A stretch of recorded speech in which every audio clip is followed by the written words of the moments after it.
आज हम चर्चा करेंगे ऑस्टियोआर्थराइटिस वर्सेस रूमेटॉइड आर्थराइटिस के बारे में।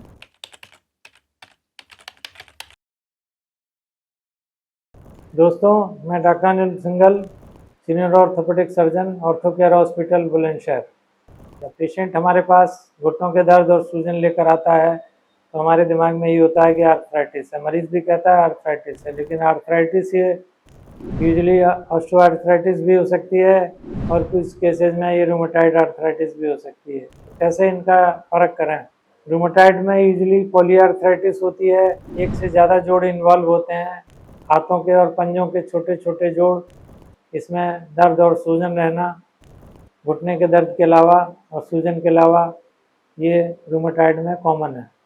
रूमेटॉइड एक प्रकार की बीमारी है और ये ऑटो इम्यून डिजीज है और इसका टेस्ट आरए फैक्टर होता है, साथ में एंटी-सीसीपी भी होता है। और ये एक प्रकार की, चूँकि एक इलनेस है, ऑटो इम्यून डिजीज है, इसका इलाज है। अगर आप इसे इलाज कराएंगे तो ये धीरे धीरे कंट्रोल में रहती है और फर्दर जॉइंट डैमेज होने से बच जाता है। ये घुटनों को भी इन्वॉल्व कर सकती है। इसके विपरीत ऑस्टियोआर्थराइटिस एक डिजेनरेटिव प्रॉब्लम है। डिजेनरेटिव यानी कि जोड़ों का घिस जाना। यूजुअली ये मोस्ट कॉमनली नी जॉइंट में होती है, यानी घुटने के जोड़ में, कभी कभी कूल्हे के जोड़ में भी ये हिप आर्थराइटिस हमारे सामने आती है। इसमें रूमेटॉइड आर्थराइटिस का जो टेस्ट है रूमेटॉइड, वो नेगेटिव आता है, एंटी-सीसीपी भी नेगेटिव आएगा और बहुत सारे लक्षण जैसे कि हरारत रहना, लो फीवर रहना या अन्य छोटे मोटे जोड़ों की, हाथों के पैरों के जोड़ों की सूजन की बीमारी इसमें नहीं होती है। और एक्सरे से भी हम पता कर सकते हैं।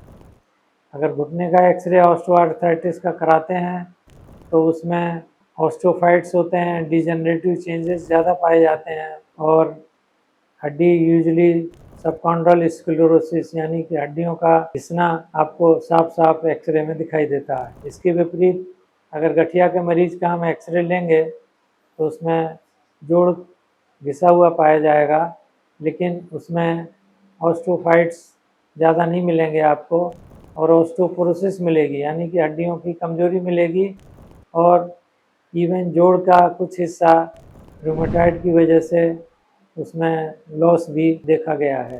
तो दोनों के एक्सरे में भी फ़र्क होता है, जांचों में भी फ़र्क होता है, उसके सिम्टम में भी फ़र्क होता है और इनका डिफ्रेंशिएट करना बहुत ज़रूरी है ताकि प्रॉपर उपचार से ये दोनों ही प्रॉब्लम कंट्रोल में रहें। धन्यवाद। इसके बारे में कोई और भी जानकारी, इस प्रकार से आर्थराइटिस के बारे में आप जानना चाहें तो नीचे दिए नंबर पर संपर्क करें और हमारे चैनल को सब्सक्राइब करें ताकि हमें और प्रोत्साहन मिले और हम इस प्रकार के अच्छे अच्छे वीडियो बना के आपको टॉपिक पे अवगत कराते रहें। धन्यवाद।